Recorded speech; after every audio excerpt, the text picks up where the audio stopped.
Bom, uma visão mais clássica do direito poderia defender que a validade e eficácia das normas dar-se-á tão somente pela verificação da compatibilidade destas com a Constituição. A esse instituto dá-se o nome de controle de constitucionalidade. Contudo, através de uma globalização jurídica cada vez maior, esse torna-se apenas um dos passos necessários para essa aferição de validade. Sendo assim, é imprescindível que essas normas sejam compatíveis com tratados e convenções internacionais sobre direitos humanos. A essa compatibilidade, a essa verificação dessa compatibilidade, dá-se o nome de controle de convencionalidade. O controle de convencionalidade tem origem nos tribunais internacionais, através da necessidade do fiel cumprimento dos países signatários das suas obrigações assumidas no âmbito internacional, fazendo assim com que esses veementemente cumpram os tratados e as obrigações assumidas no plano internacional. Uma importante decisão proferida no âmbito internacional se deu através do julgado Almonacid Arellano versus Chile, em que a Corte Interamericana de Direitos Humanos decidiu que cabe aos juízes e tribunais dos países signatários a verificação da compatibilidade de normas com esses tratados, fazendo assim com que essa verificação, esse controle de convencionalidade não se restrinja tão somente às cortes internacionais, mas sim que seja efetivado no âmbito interno dos países, que ao assumirem o compromisso, ao serem signatários desses tratados, tem a obrigação não somente de verificar a correta aplicação dos tratados, mas sim de verificar a compatibilidade de leis internas, sejam antigas, sejam leis posteriores, com esses tratados. Importante também destacar que, dentro desse julgado, a Corte Interamericana também decidiu que cabe aos países signatários, além de efetivar a correta aplicação desses tratados, também verificar a jurisprudência da Corte, fazendo assim com que seja efetivado cada vez maior a aplicação desses tratados e que nenhuma norma interna possa vir a restringir a correta aplicação dos mesmos.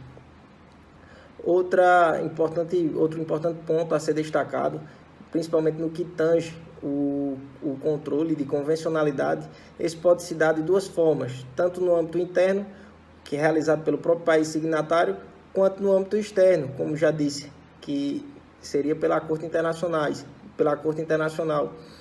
No âmbito interno, se dá tanto através do controle difuso quanto do controle concentrado. Outro ponto importante de ser destacado, principalmente quando se fala no Brasil, é que o STF tem decisão no que tange à internalização dessas normas de direitos humanos e tão somente internacionais sobre direitos humanos, de que, quando essas são internalizadas sobre o rito das emendas constitucionais, essas ganham status de emendas constitucionais. Portanto, essa verificação dar-se-á pelo próprio controle interno, que seria o controle de constitucionalidade. Contudo, as normas que são internalizadas sem o rito das emendas constitucionais, ainda assim têm o status de normas supralegais. Com isso, essa verificação dar-se-á através desse instituto, chamado de controle de convencionalidade, e que dele falaremos mais a seguir.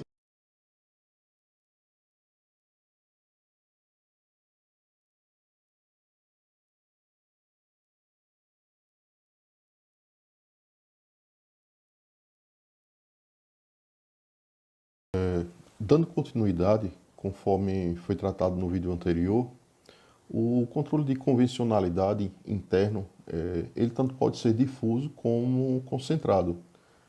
Sendo assim, os tratados internacionais de direitos humanos em vigor no Brasil, eles são também, assim como a Constituição, paradigma de controle de produção normativa doméstica.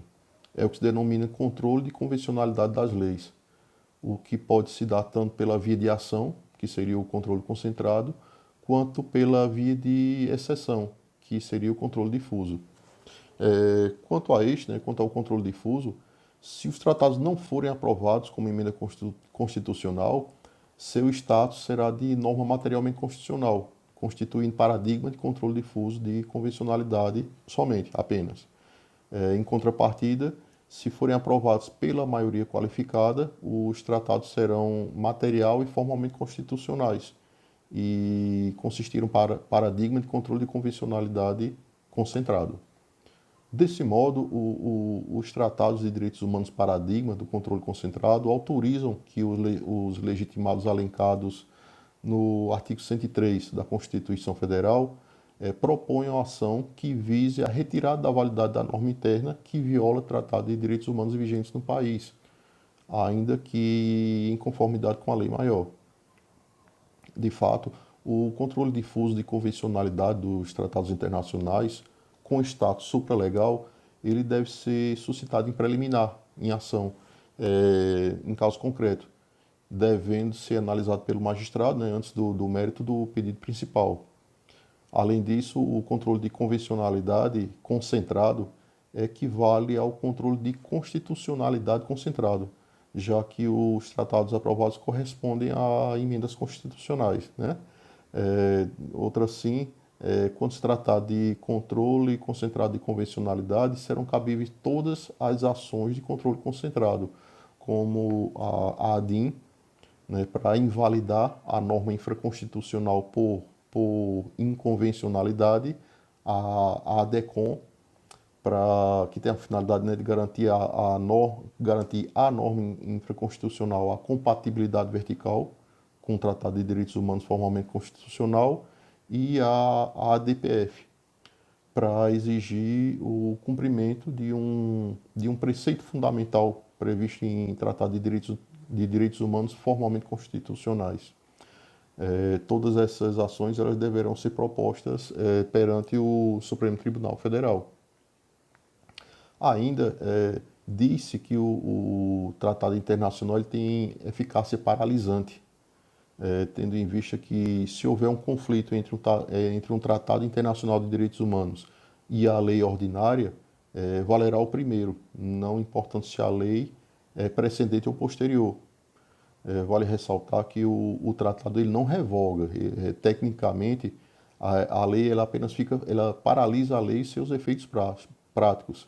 Ele apenas paralisa a sua validade. É importante dizer também que quando um tratado de direitos humanos se opuser à Constituição Federal, via de regra, esta última valerá, já que se trata de norma superior. Porém, tal regra ela ficará excepcionada quando a lei inferior for mais favorável. Isso porque em matéria de direitos humanos o critério da hierarquia ele não é absoluto. E finalizando, a norma de direitos humanos que melhor protege a pessoa, ela deverá prevalecer sobre outra norma de hierarquia inferior, igual, até mesmo superior. Nesse caso, não há o que se falar sobre ilegalidade, já que a própria Constituição, ela determina que quando se tratar de direitos humanos, quando se tratar de direito do ser humano, a norma mais benéfica a este deverá prevalecer.